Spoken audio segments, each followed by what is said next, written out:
wonderful RC people. So I've started sharing some of the tools I use, and it was time for a new soldering iron. My other one took a dump on me over the weekend, and time to buy a new one. So I picked up this Schneider corded soldering station, 5 to 50 watts, 3 tips included, variable control, 392 degrees Fahrenheit to 896 degrees Fahrenheit.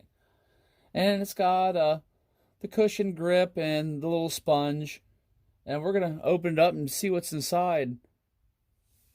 So we have it out of the box, and you can see it came packaged really nicely. It came in this foam clamshell. Then we got the soldering wand itself, also wrapped in foam. I purchased this at Harbor Freight for $50. I think that's a pretty decent price for what you get. I've seen them go for up to $80, $90, so that got quite a bit of weight to it. That's your soldering rest for where you rest your soldering gun in. And I believe you can put your tips in here also for storage. I'll have to double check and see. And you get a sponge that goes in there for cleaning off your tip. And here are the 2 spare tips and the one that's already in the gun. So they do include 3 tips. And it looks like almost like a stereo jack or old microphone. Just plug that in and spin it right in place.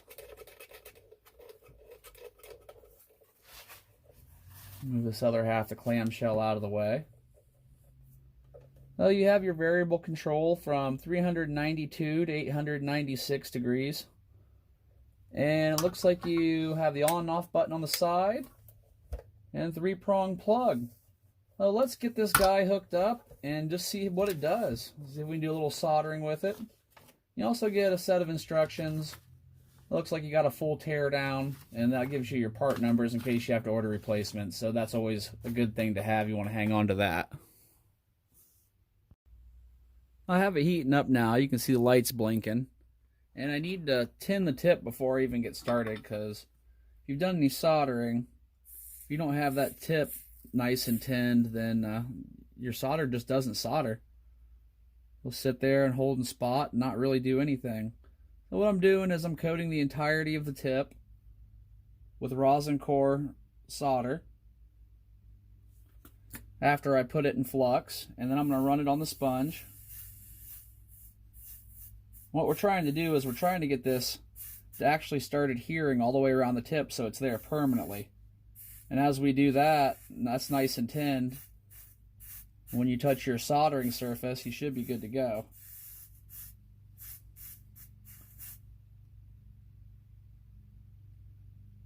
We're starting to meld in.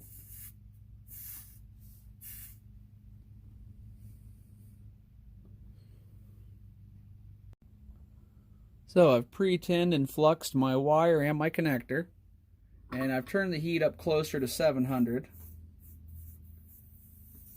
Let's see what it does.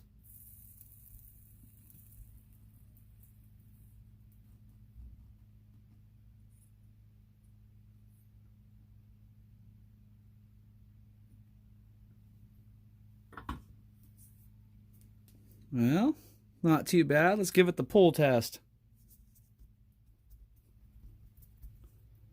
That's a pretty solid connection. Well, we've seen how it does on a normal like XT60 Dean's plug size connector. Let's move up to something a little bit bigger, because that's where we always have the problems, is in the big connectors. Alright, I have this thing cranked up to the max. 896 degrees.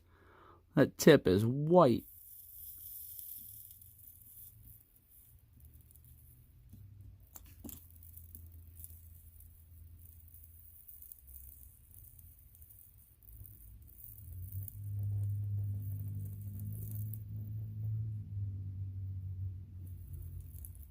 There we go.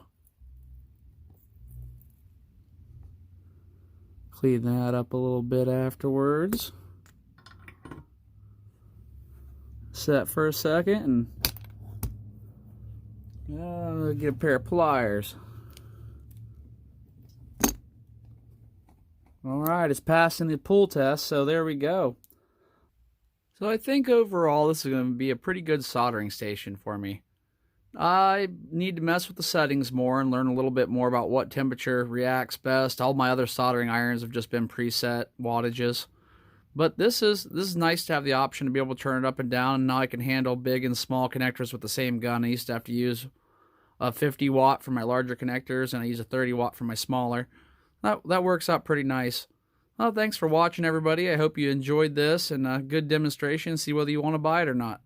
Have a good one.